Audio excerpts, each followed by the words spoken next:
Thank you, sir. Call the meeting to order. Roll call. Ms. Mucko? Here. Mr. Olson? Here. Mr. Walker? Here. Mr. Clock? Here. Mr. Erkins? Are there any changes or additions to the agenda? Seeing none, I'll move on to approval of the minutes from our meeting dated April 21st. All those in favor? Aye. Any opposed? Minutes are approved. Moving right along to the monthly activity and financial report. Pat? Great, thank you. Chair, members of the board. We had a really busy last 6-7 weeks. But in between, we've been able to have several staff trainings, various managerial supervisory training, respectful workplace, that sort of thing. I mentioned last month that we were going to attend the IBM regional meeting in Anchorage. There was myself, Cody Lund, Marissa Huffman, and one of our Michael Piles, one of our operations managers, were up there. And it was interesting because Cody and I were talking up there, and since we've been back and sharing it with our team, that I would put this facility up against any in the country right now.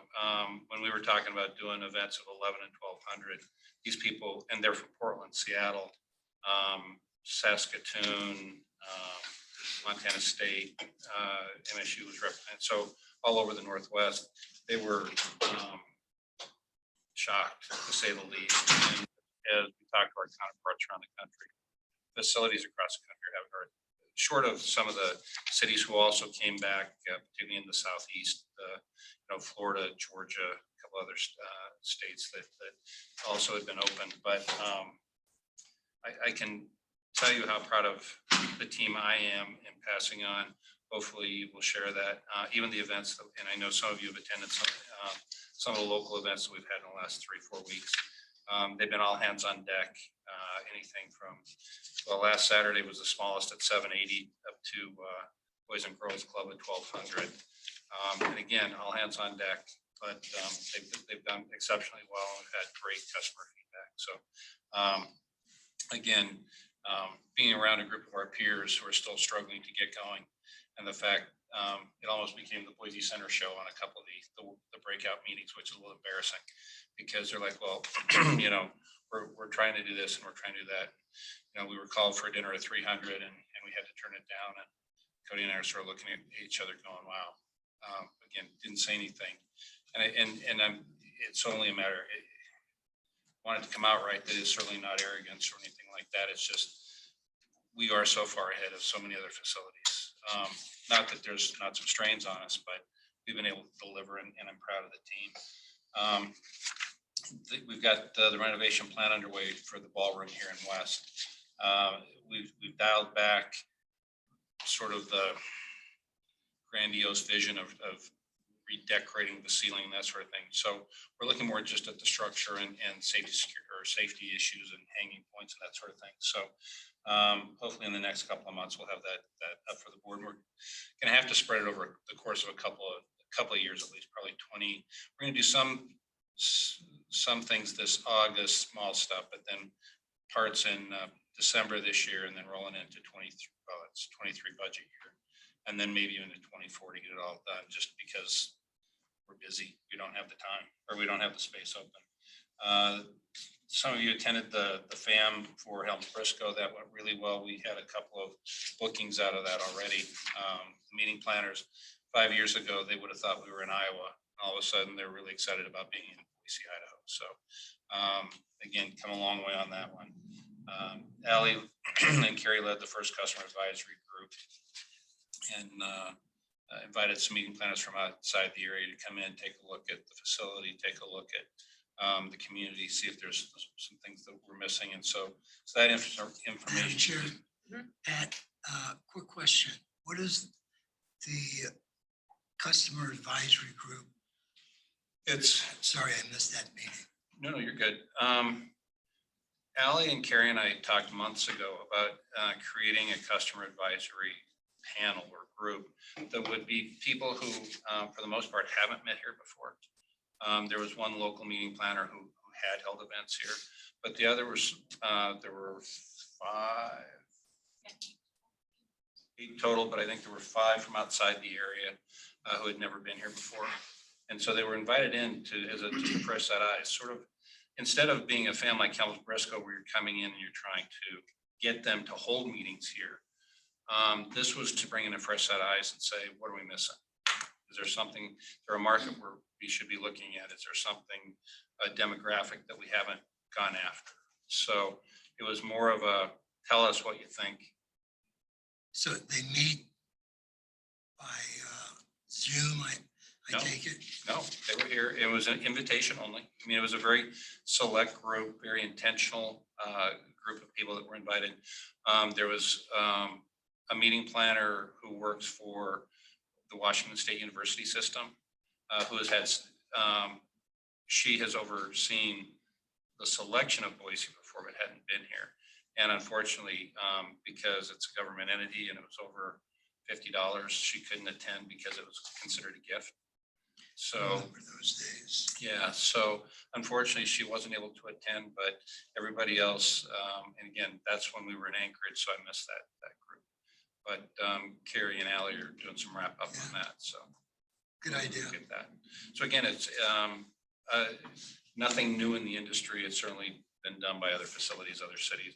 In fact, the city of Boise, or the chamber, has had back-to-back visitations, sort of related, of a variety of cities who are coming here and trying to take notes about why is Boise so successful? What are we doing right?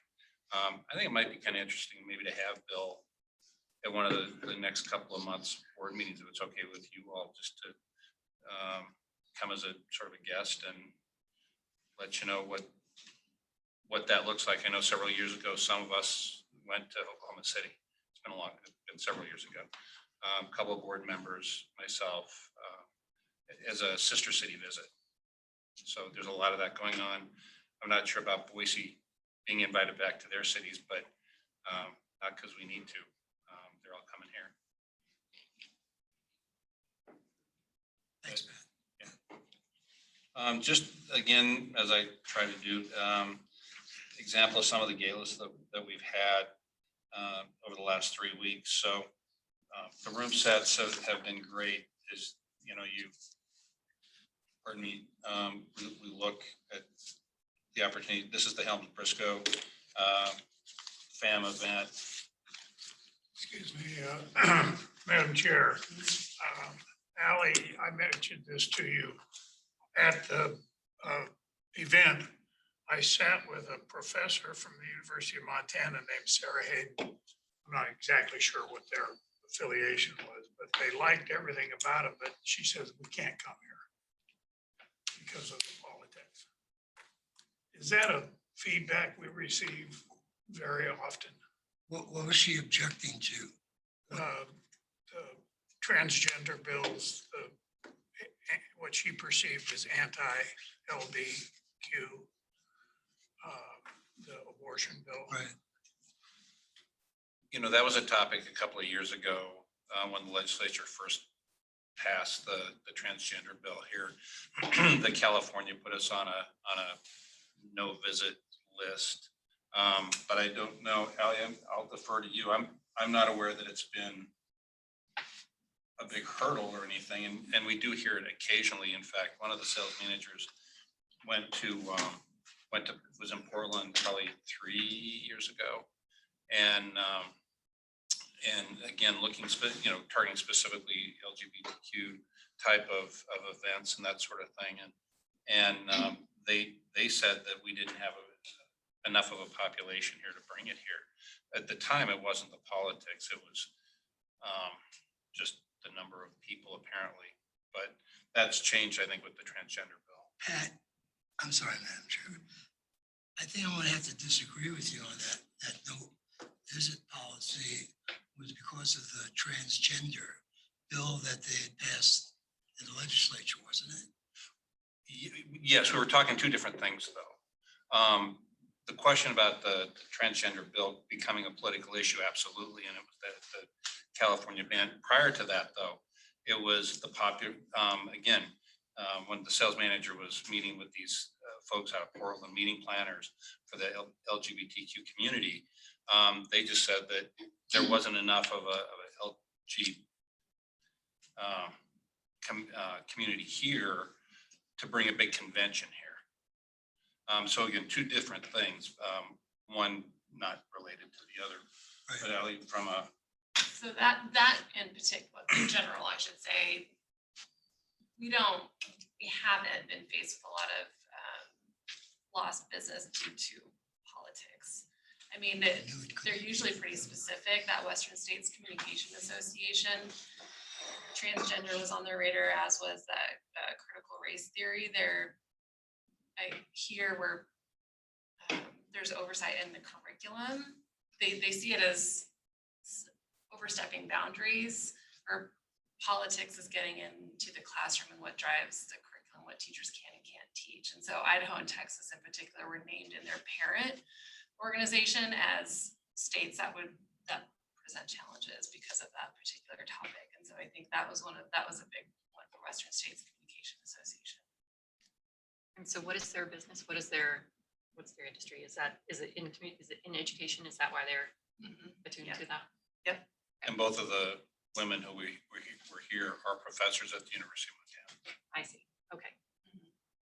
Because I was thinking Montana, I wouldn't think that Montana would be on Montana's list, but So it's their regional convention, but then the parent association has that specifically written into their charter. Thank you. So again, just some photos of some of the events that we've had, and again, quite frankly, I want to recognize the team. They've done an outstanding job. The fun thing about this group here at Boise Center is it doesn't matter what the name tag says. We've all been doing all kinds of other jobs where needed, and nobody. I mean, it's fun to listen to some of the staff that we have comment about that. The line staff and whatnot. They're appreciative too. So. Visitor center stats, 55 total visitors, Idaho and California with the most, and certainly Washington, Oregon. Hawaii, New York, we're starting to get some outreach, Pennsylvania, Louisiana, Wisconsin, and more international visitors, which is kind of fun with Canada, India, Spain, France, and Germany all coming in. Financial goals are looking positive. We had in total a $1.6 million month, which, between room taxes and operational revenues, it's the high, and Marie will be touching bases on it, but we had the highest revenue generation for an April ever. And in fact, the number is closer to a September or October revenue number.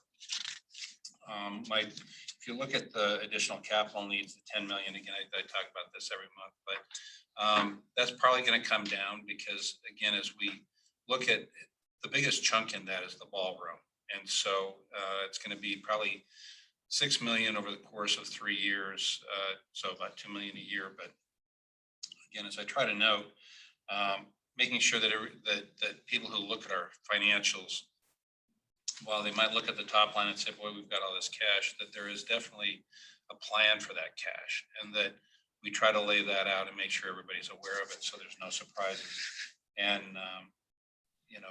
limits the challenges that the board and I can take from the public sector about, gee, we're not doing anything. Well, in fact, we absolutely are.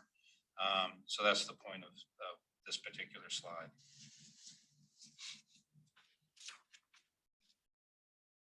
Utilization is looking positive. Again, Anne Marie will talk a little bit about this when we get to utilization and revenues. But for the first time ever, we put a hold on events.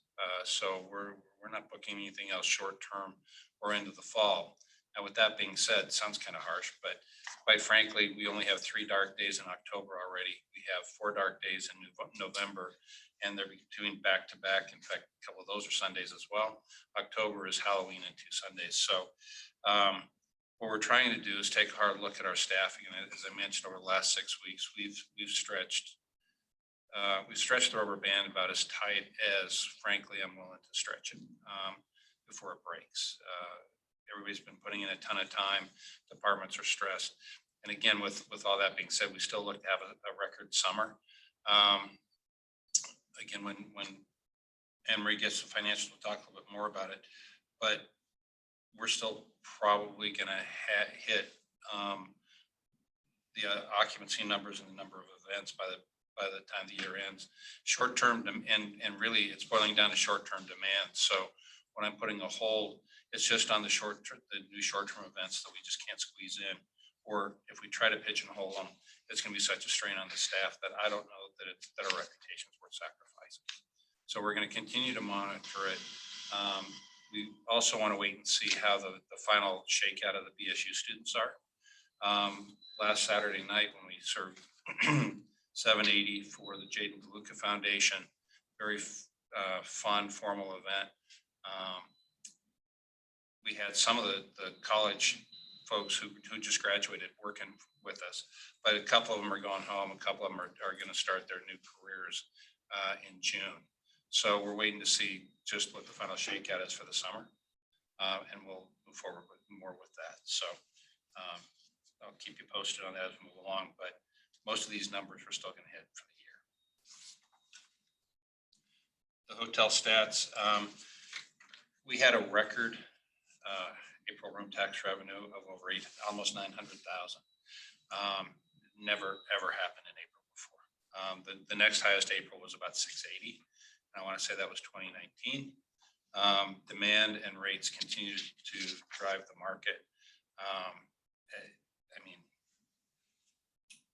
it's scary to see how good that month was, and it doesn't portend to slow down at all. I mean, the conversation about recessions and whatnot, inflation certainly could drive summer a little bit, but yet to be seen.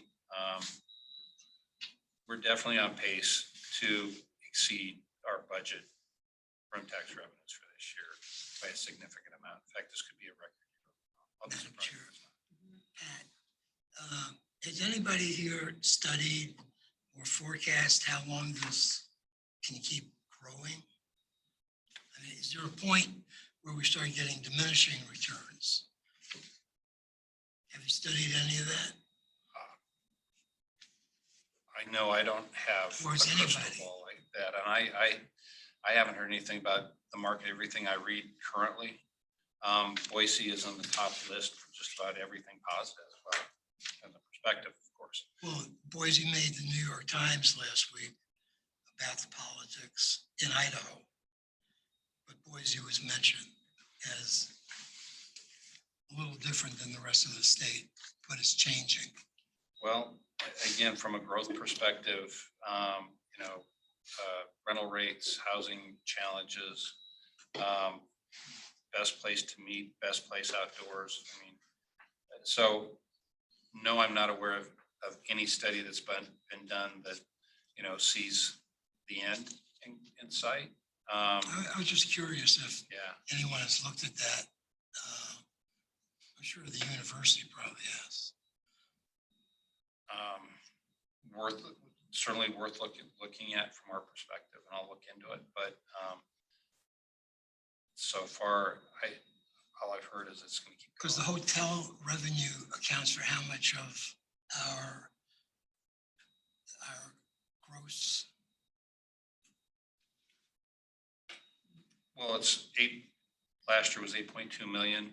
So at least half of our, better than half of our combined statements. So for instance, operationally this year, we're budgeted 8.1 million, which we've never done before.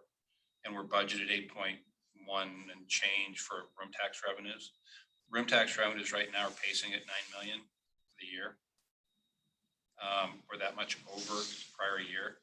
So we're pacing close to 9 million, and we're pacing right It would now. be nice if, as the room tax decreases, the events increase. That's not a correlation you'll ever see. Oh, you can't do that, can you? We're finite space here. The market drives rates and occupancies. So for us, I mean, as I said, we're we're about pushing, we could probably fit in a few more groups. And if we are able to get more employees, we can probably free those up. But like I said, the fall is already booked. I mean, September, October, November. We had a meeting today that took a look at December for holiday parties, and we've already blocked off two, I think one Friday and one Saturday night, because we already have multiple events. And even though we have some rooms, it's not worth trying to add more bodies on Friday night when the kitchen is already going to be pushed to the limit, and the service staff will too. So we're limited by the four walls. Thanks, Pat. Pat, just towards what I was inquiring to in terms of predicting. I remember when we were working on the expansion that one of the developers said that if the occupancy rate is consistently above 60 to 65%, I think they said, that's going to induce new hotels to be built or developed within the district until that rate falls below that. And judging by what we've seen over the, this year, take COVID out, I think we're still going to see new properties in the district. Well, we've got, there's two that are supposed to go in over on the site next door, Hotel 43. There's two properties there. They're going to share a lobby. Jared Smith is retaining one half, and then he subdivided to another. He sold half of his block to someone else who's going to develop another sister property. They'll share a lobby, but run two different hotels. They're both about 130, I think. And I've heard there's a food and beverage concept going into, but I can't confirm that. The warehouse opens middle of July, which will have a positive impact on downtown, not necessarily hotels, but I figured I'd mention that as long as we're talking about downtown development. There are two properties under construction, both by Ball Ventures. To the east of Eagle Road, out by Overland. And I was talking to Tommy Alquist last week, or earlier this week. And I'm sorry, last week. Anyway, so Bob, and those two are under construction. One's, I think, Hilton Garden Inn, and the other is, I think, the Homewood or Home 2 Suites, I think. Again, both about 125, 130 rooms. There's another property that's looking, I just saw the article out at the airport. There was another one that opened that I had missed up by the Hampton Inn and Fairfield, just this side of the freeway off of, I don't know what the cross street is up there. The old Holiday Inn up by the airport. Dave Wally's company is looking to level that, put in some apartments and townhomes up there, but add a hotel component in that space as well. So there's at least, like I said, Jim, two under construction, due to open this year. Again, construction projects being what they are this year, and then at least two to supposedly get started. Hendrix will do a boutique too. That's right. That's right. Hendrix, they own the Wahi building. So they did that grand opening the same day we did the aquatic center or the ribbon cutting groundbreaking. So to answer your question, yet none of them, unfortunately, are 900 room convention center hotels, but it's not my money. So as much as I like to spend somebody else's, but yeah, so supply in the market's going to continue to grow. If demand stays where it is, they're all going to open up market rate, and we won't see a blip. In fact, particularly the two properties under construction, they're outside the downtown core anyway. I think they might get some compression from the Meridian side, Meridian Nampa side. People want to stay closer to Boise or closer to downtown, and right now they're staying outside of the district. I think we'll start seeing more inside the district.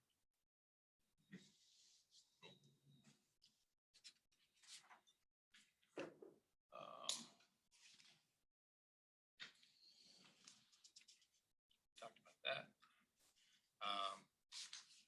We've added the guest satisfaction score back in, and at any time, if anybody wants to see the comment cards that are coming back, They're pretty much fives or very close to fives, 5 out of 5, as you can tell.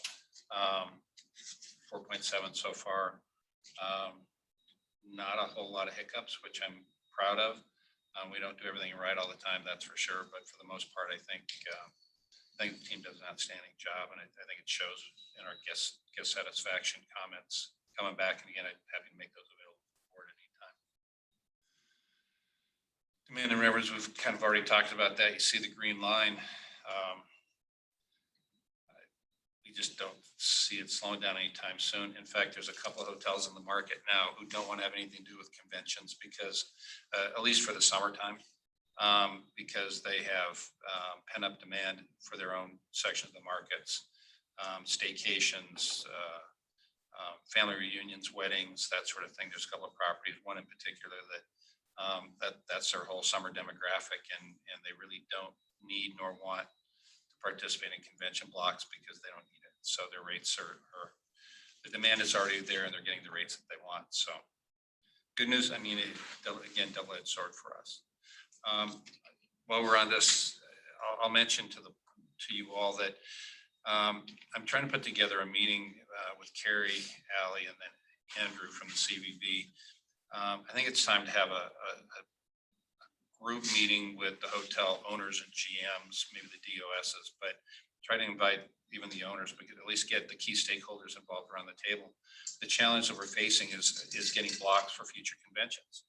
A lot of these hotels don't want to give up any blocks, or the blocks are so small that we're spreading out among 9, 10 properties, which again, it's a nice problem to have, but to a meeting planner, that's tough. Particularly when we're looking at 400 or 500 person, conventions, we should hopefully be able to get those into 4 or 5 hotels at least, and we're having difficulty with that.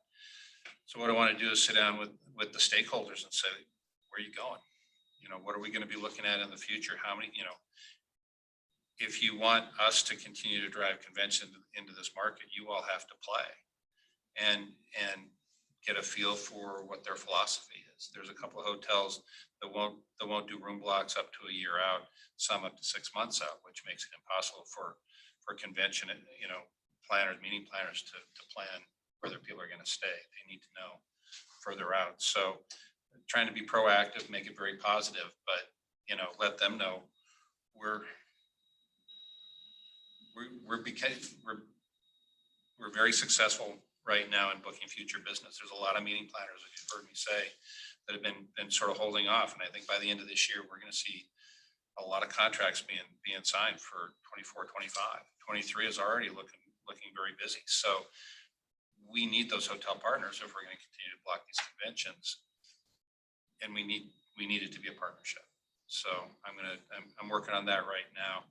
I've got a meeting hopefully next week I'm waiting to hear back from Carrie, but hopefully I can get Carrie and Andrew and Allie all around the table and plan the meeting, and then hopefully do it probably mid to late June. So working on it. Speaking of future conventions, again, 23 is already, booking strong. March is already full in 23. April's already full in 23. We talked about that today. So again, it's going to be, from what we can see on the books, it's already going to be a repeat of this year. We're really hoping that the staffing levels by then will be back to normal. We were sitting about 200 as of a couple of weeks ago, but again, with the BSU fallout, I'm not sure where we are now. Full capacity, I'd like to be back to 250. We were at 240 before COVID. We need to be at 250. So that's what we're shooting for on employee base. But again, as you can see, 24, 25 is already starting to shape up. So again, we need to get that meeting with the hoteliers and get their commitment and their support. Most of them obviously B, which is where we're going to be, although the citywides, we can't get citywides if the hoteliers won't play. So while we've been pretty successful, I think we could be even more successful. So again, picture that I want to paint for the owners and the GMs of these properties. Good afternoon, Madam Chair and board members. I would like to introduce, before I get into my report, our new senior accountant, Nikki Keith. Nikki has been with us just about 3 weeks.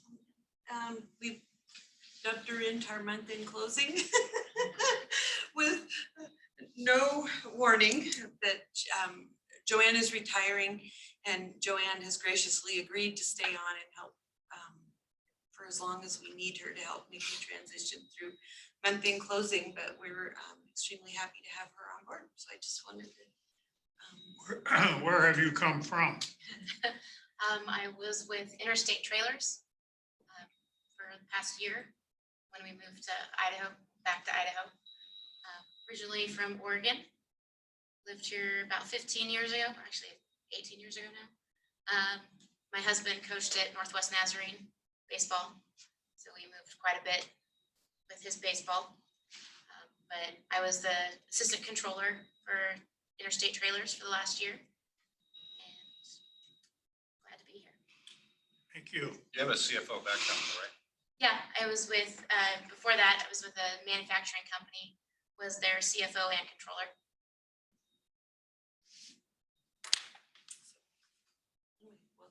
We're glad to have you. A couple of notes that we usually don't talk about the investment portfolio too much, but with the investment portfolio is a fixed income investment. So as interest rates go up, it continues to lose value. And we currently have $228,000 in unrealized losses. The only time we would realize those losses is if we liquidated the investment prior to maturity. Our portfolio is hold to maturity, so we don't normally recognize that. It would only happen in the event of an early liquidation. But I just wanted you to be aware of that because we've not seen that substantial of unrealized losses. In the past, we've had a more historically stabilized interest rate environment. And as interest rates continue to move up, those losses will continue to increase. But again, unrealized. We're working on the internal control review that we had last August. We're still continuing to work on implementing recommendations. Some of the recommendations that we have implemented are, we have the succession plan done, and I believe we're presenting that at a meeting, work session. No, okay. And then one of the recommendations they had was simplified spending limits. And so we've worked in our accounts payable process to streamline some of our spending limits. And then we also hired them to do some process flow charting. And so we have almost all of our processes now flow charted, which is a huge step for us to continue to make sure as we change things, our internal controls stay in place. Madam Chair, Marie, what's the status of our RFP for I am investment? working, that is working, will be published this week. I'm sorry. Will be published this week. Thank you. You're welcome. And when Anne Marie talked about presenting the succession plan at a work session, what we're talking about is actually part of the whole review that we had done. There are some things in there that Lee recommended we present to the board on an annual basis. Pardon me. And so we've been talking about June. We don't have all of them done, but we have several check marks. And so one of those is policies that should be reviewed by the board on an annual basis. And so most of those policies are done. So it's just, it's a formality, but it's one that we want to make sure that we get on track with the board approval on an annual basis. So, financial policy, most of these are ones you've already approved over time or been a part of. It's just formalizing the process to make sure it's presented at a meeting every year. And it'll probably be at the regular portion of the board meeting next month again. Won't take a lot of time, but again, we want to make sure that the board sees this information on an annual basis. Sorry. No, thank you. So as Pat's indicated, we've had some great months, and April was another great month. I mean, we had amazing tax revenues and even from a operational perspective, we were caught up year to date on revenues. So we are now right at $1.4 million better than the budgeted loss from an operating perspective. And if you look, the revenues over expenses was 1.8 million last year. So we're actually $1.9 million to the good compared to last year. And that's obviously from the effects of COVID last year. Madam Chair, one quick question. You probably missed it. So how much cash do we have? It is 20 million. That is on, when Pat does his presentation, there's some dashboards, and it's on the second, there's a box there high where we present it, but it's 20 million. Now, we have deductions from that, right? So we have the stabilization fund, we have $250,000 that we have set aside as a reserve for the lease. And then there's some other costs. There's $3.1 million for the aquatics that we have set aside. And then there's $10 million for the ceiling project and some other capital projects that are one-time projects. And one more question.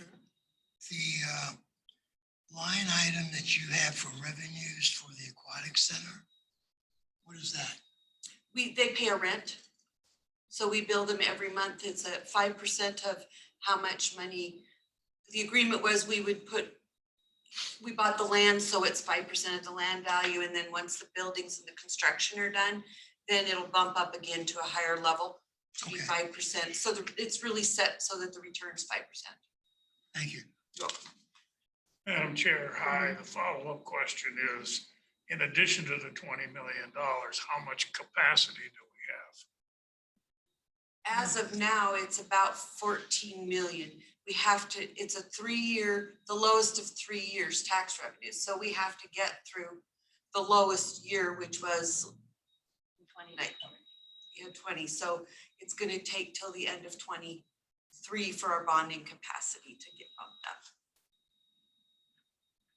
So theoretically, the biggest project we could look at is 35 million. Well, theoretically, but you can't take all the 20 million out of the district, right? You have to leave some in there because what if another COVID hits? We don't have the ability to issue bonds like a city might for general fund revenue. So we have to have higher operating reserves and stabilization fund than a normal government entity that could assess a tax or increase property tax or increase their mill rate. We just don't have the ability to do that. Thank you. If you do it the way Director Walker does, it doesn't take any money. Just debt, right? That's right.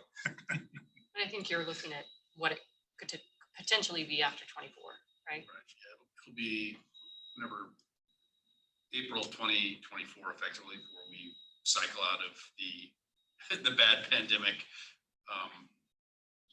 financial report for that year. So, but in April 2024, you'll be back up to, well, whatever it is, whatever it is, the the good room tax numbers, let us borrow at that point. So your number, you said 24 too, Chase. Didn't you? Yeah, 20 to 24. You're doing their 10 plus 14 capacity. Depends on what we have to keep in reserves, I guess. Well, Mike and I have been doing some research with a couple of folks, and hopefully we'll have a little harder number in the next month or so. S&P reached out to Anne Marie and I a week ago. Well, when 2 I weeks sent ago. I sent them the audit, Yeah, and and so then so- they reached back out, yeah. And they were like very excited to see how Boise has rebounded versus the rest of the market. And I'm not sure that it's a good thing or a bad thing, but they had discussed with us early on as we were showing the rebound that they may come back and reconsider, evaluating The rating. the rating, earlier than 23. So Again, for good or ill on that one, but, but anyway, it's, if we continue to show that the room tax revenue increases for the next couple of years, planning capacity should be very, very positive. Madam Chair, you get your number the same way he does. Chase? You said 24. Well, the year 2024 is when we have an increased capacity, because then 2020 will be off the books. So where it is right now is not where it will be, come April of 2024. And I think that's what they're looking at. Where is do you to- think it is right now? Well, what did Anne Marie say? What is it, 14? Because we have to go off of It'll the be about- 5.5, we have to go off of 2020, it's the year 2020, which is the lowest of the past three, right? I've calculated out where I think it'll be if we were, our revenues were at, I calculated it as of last year, I believe, and I don't know that I've updated it, but I had assumed a 5% increase in room tax, not knowing it was gonna be record levels, and I think it was, my target was like 34 million. Now, that's what we can do at 2 times your room tax, right? But we also need to make sure you're meeting your 1.25 debt service coverage, and so there's other criteria that might limit that, but it's what came out to about 34 million. And depending on what happens with the ADR and these new hotels opening, if the room tax revenue continues on pace, then, once we get this year on our books and then 2023, then we'll have a much better picture, but it looks, all things right now look rosy for having a larger capacity come 24. Because one of the things that happens when they build new hotels is in our area, it pulls it in from out of the area, so we end up with more room revenue in our area. Because of the compression, it's when people can't find space here, they go out to Meridian and Caldwell and Nampa. And so as we have more capacity, they'll start booking back in here, which will raise. So who knows, 23 might be a $10 million year. Don't know. I don't want to. We're not gonna budget 10 I don't want to. I see you told me about 8 10 million. But, and Hyde, back to your question, you had asked earlier about, are there long-term forecasts?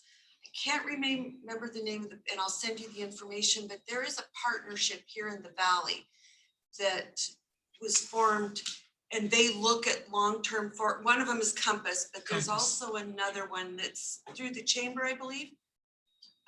And they have long-term forecasts available that talk about where they believe that the market's Yeah, gonna send me be. that link. Okay. Everything seems good. I don't see slowdowns in real estate market, and people continue to move. House prices go up, houses go pending fast still, a little longer, but I think as long as those kind of things keep going, then more people keep moving here. They need a place to stay while they find a house over the weekend, and then they go to hotels or Airbnbs. So yeah, seems positive.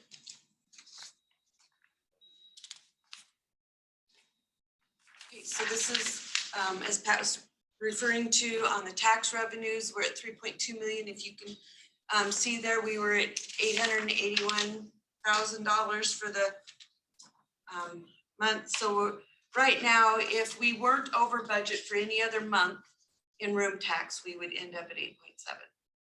And we're running right now $600,000 over budget, which if you take the 3.2 and add that, you're gonna get to about the 8.7, but we're continuing to run over budget. I mean, it's crazy. Do we have Far West this year?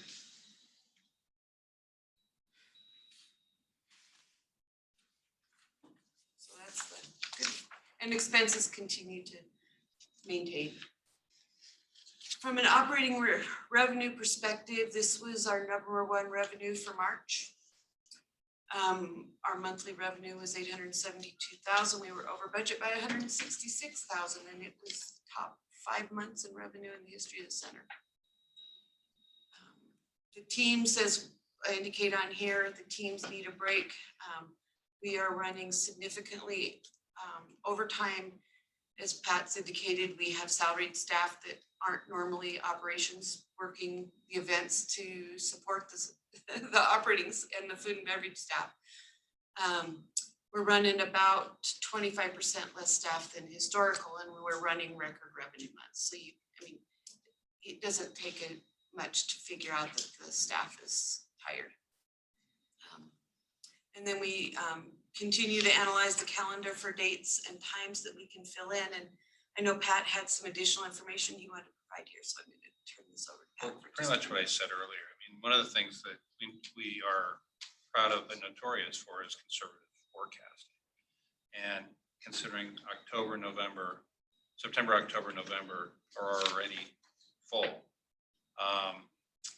You know, our event managers are conservative in what they're putting in for forecasting on revenues. And July is quite frankly going to be a record month for us as far as conventions back to back to back. I know that doesn't necessarily correlate directly to revenues, but as I mentioned earlier, even though we're not necessarily booking new business, we're already full for most of the month. So it was that incremental short-term stuff that could just totally tip over the apple cart that I said no. So while the forecast is showing under budget, I would be willing to go out on a limb here and say that I think we're going to come a lot closer to budget. I think she's done a great job on forecasting. So it's certainly not on the forecasting models. It's just we're being conservative based on what we're seeing. But from a revenue standpoint, I think we're going to be right there. We're very close.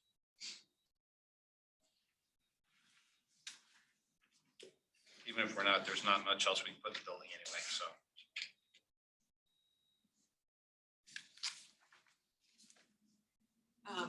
As we indicated, revenues are above budget by 24%. And we are lost 147,000 in revenue for canceled events due to COVID. So if you look at that, if they'd not canceled, we would have had over $1 million month.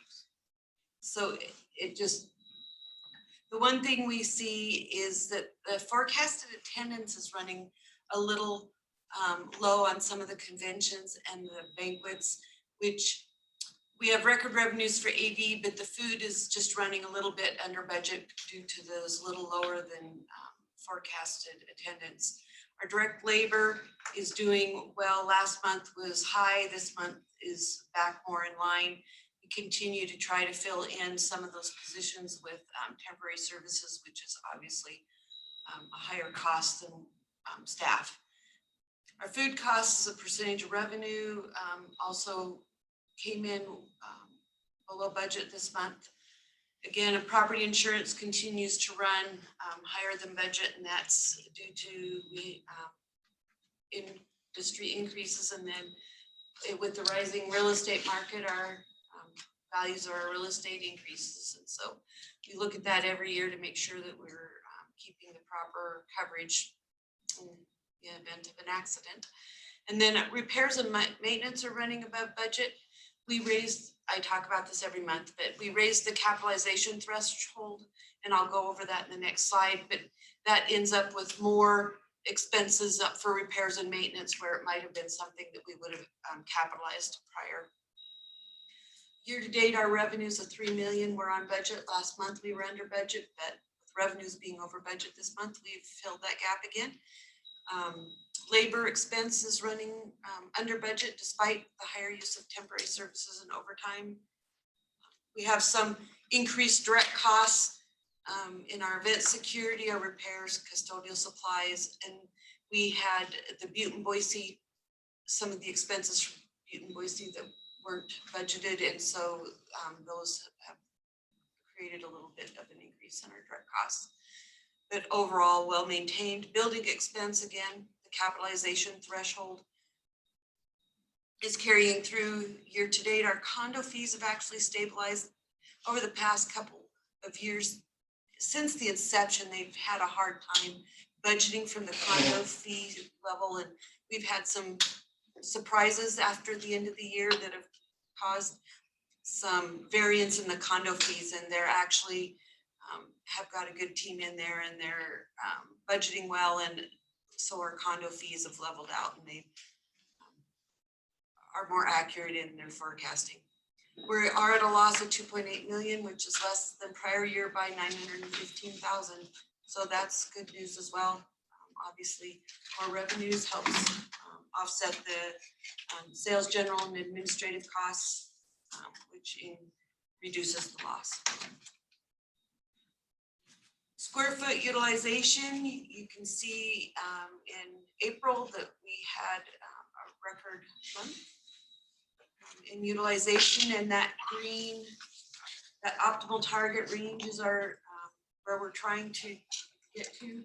Makes it a little difficult to get there when you don't have staff, and depending on the types of events and the conventions and the days as to how many months we can operate in that range without just wearing out our staff. But you'll see that even next year, some of those months were back up in that green area, and we continue to get there. We have 4 of the 12 months in 22 that are surpassing 2018. That's and 23 is filling in nicely as well.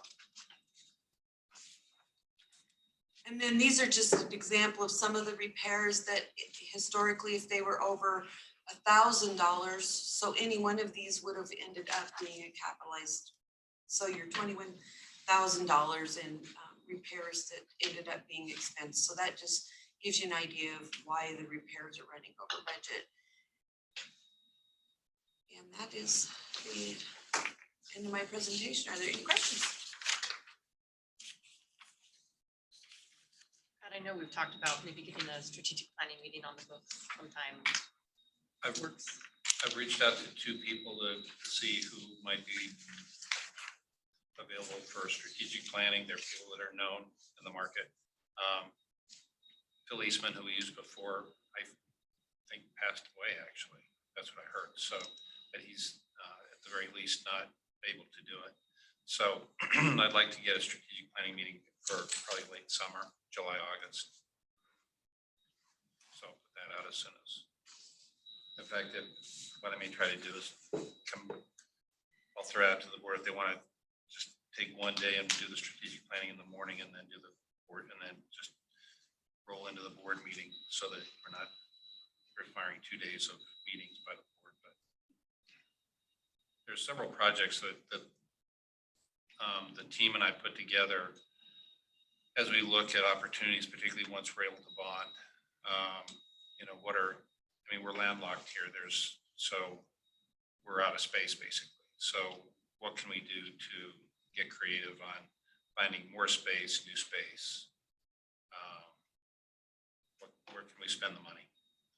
The July board meeting got moved to the 26th. So like I said, I'll see what we can do to facilitate a strategic planning. Yeah, now that our recovery is in full swing, I think it's definitely a time that the board can sit down and talk about what we want to do for the future. So it'd be great. Any other questions? Seeing none, I entertain a motion to approve. Move to approve. Second. All in favor? Aye. Any opposed? Activity report is approved. On to other business. You can write. I have to say, I drove by there today and there are people working, things happening. They show and tell me. So we're just here for some updates and to kind of tell you where we're at with things. I'm gonna pass 15 grams so you guys kind of take a look at stuff. If you've driven by the site, you know that there's a lot of activity going on. It's pretty exciting to see how things are coming together. I've got some photos that we'll toss out for those that haven't had a chance. Springboard. I'll first, before I talk about the pictures, I'll talk to you about what's getting passed around. So you're actually seeing components of what the pool looked like. So that black grate is the grating that will go all the way around both of the pools. So that's where the water comes out of the pool. If it'll flow into that grate and it gets recycled, so on and so forth. So that black is what will essentially outline both of the pools. And then the other two pieces, one is the piece of stainless steel, that's the walls of the pool. So the walls will be that stainless steel. And then the more flexible one essentially is a liner that will sit at the bottom. It goes kind of underneath the slab at the base. So you can kind of see kind of the colors that will go into the facility. All that stuff is being manufactured. The last update from Mirtha is that they're actually ahead of schedule. So we're expecting to see that stuff getting shipped before the end of June. And we'll actually have that on site and ready for that full installation, which is kind of scheduled for end of July and August. We'll start actually. Have they made a decision on how to ship? What's that? Have they made a decision on how to ship to get it here? Yeah, I mean, right now, they're not seeing any delays with their shipments coming into the States. I know there's always a lot of concerns about whether that's something could be setting off Long Beach Pier for a while. They have, if they run into that problem, then they'll ship to the East Coast and put it on a train across. So they've kind of got a contingency, but right now they're not seeing any issues getting to the ports, so. I mean, for that matter, we're far enough ahead scheduled that Inquiring minds want to know, so how many pieces is the pool in, or is it like? several. I was gonna say, having watched those, giant windmill blades go down the road, I was trying to envision the pool doing the same thing, so. They'll be in large containers, yeah, there's a lot of components to it. It is scheduled to be here early enough that even if it was delayed a month, it wouldn't be a problem. So we're thankful that everything's kind of ahead of schedule at that point from the product standpoint. We'll run through the pictures real quick, and I think we'll answer some of those questions, and we're really just here to kind of answer questions for you guys too. So that first picture that was up, I think we just scooted past, that's actually one of the layers of our building. So the building, obviously there's aluminum spires that go up, and then these sheets that are basically 15 feet wide go in between each of the aluminum posts that go across. And so that's just one section of essentially what will become the building wall, the exterior wall. The building's ahead of schedule as well. It's slated to be shipped this week, I believe. We'll double check with Sprung and see what their update is. We check with them once every 2 weeks. They're anticipating shipping that to us on the 15th. They're anticipating sending their representative on May 31st that will be here essentially for the duration of the construction of the building. So the hope is that that building starts going up essentially June 1. That's a 60 to 70 day construction time. That's working days. So it's really a 3-month period in which that building will go up. The building does not have to be 100% complete before they can do anything else. So they're anticipating doing about 2/3 of the building. Once about 2/3 of the building is up, then they'll move in and start digging the holes for the pools. They'll start working on the inner facility, those sorts of things, all kind of those things happen at the same time. So now if you're out there now, you'll actually start to see the footings for that building going in. So that's the north side wall. To the right would be the foothills. To the left, the south would be kind of like the canals further up the hill. That's the north side footing that runs 315 feet east to west. And they'll be pouring concrete into these footings Wednesday and Thursday. So the idea is to have the footings done this week so they can set, and we'll be ready for the building to be on site and start going up at the end of the month. This is actually on what would be the west side of the property where what's called the surge tank fits. So the surge tank goes into the ground. That pit's about 12 feet deep. So this is kind of the beginning of what will be called the surge tank. So imagine a normal swimming pool, then imagine a swim meet when you put 1,000 kids at the pool at the same time. Where's the water going to go? It's got to go into the surge tank. So they started putting they dug down the surge tank, put some just real basic plumbing because they'll do, again, some foundation work down at the base of that as well. So you'll start to go out there, you'll see a few pits out there that they've done some preliminary work on. Same thing, that was a little sideways, but same area in the mechanical room where the surge tanks are. This is, again, just kind of giving an idea of how they're setting up the foundations for the building. And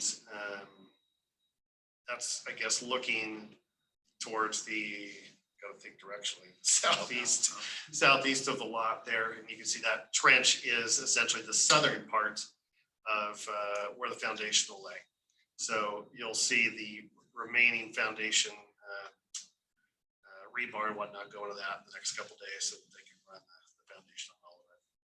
And then there's just kind of a panorama, you kind of start to see the whole lot. I mean, I knew it was a big building, 120 feet by 315, but when you go out and actually see the trench being dry, it's a big building. So it's exciting to see it kind of take shape.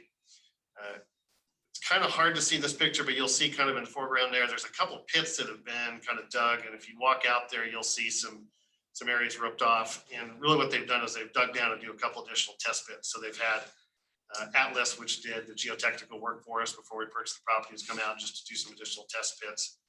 So far, to our knowledge, everything's come back positive. So we're in pretty good shape. No diamonds or gold. Not yet, sorry. Again, just got an overview of this picture, obviously from the southwest looking to the northeast towards foothills. So pretty exciting. Everything's kind of coming along pretty well. So far, I know it's early, but things are on, timelines holding steady. I've got Pat linked into the contractor software and we get essentially daily updates. So Pat will get an update that talks about who was on site, what was accomplished, what the objectives are the next day. On occasion, they'll put some extra pictures in there as well. So it's kind of a good way to stay in tune with the project without driving out there every single day. Trying to think what else. Otherwise, we're just kind of chugging along. Questions at all for us? How's it going with the, Financing? yeah, It's going well. I talked with ICCU today. Everything's still progressing as they anticipated. We're essentially waiting for the appraisal. Appraisal is going to take about 27 days was their timeline, and they're about halfway through that. I've spent quite a bit of time with the appraiser, and I've worked with him on some other projects. And he does a phenomenal job, and at this point, he has everything that he needs. So we anticipate seeing that the next week or so. At that point, then ICC will be able to continue working towards the finance package. did you win any more bids for swim meets in the meantime? We actually have a meeting that will occur, lose track, next week. And so there's a Snake River board meeting of which I sit on that helps determine the meat bids for the local area. When I say local area, that's southern Idaho, eastern Oregon, northern Nevada.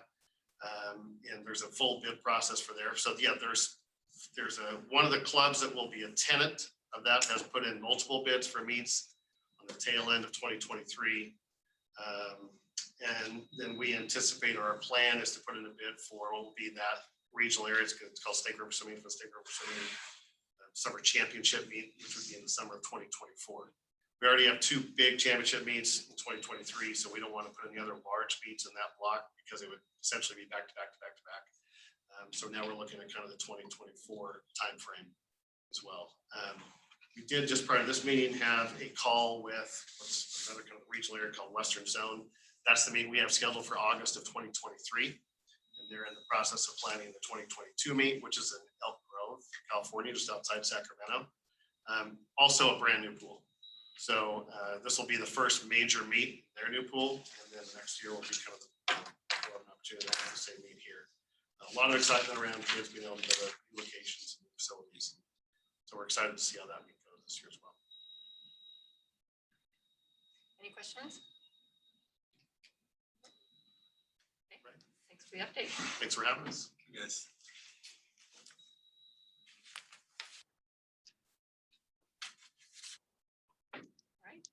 Seeing no other, so enjoy the sunshine. Seeing no business before us, meeting is adjourned.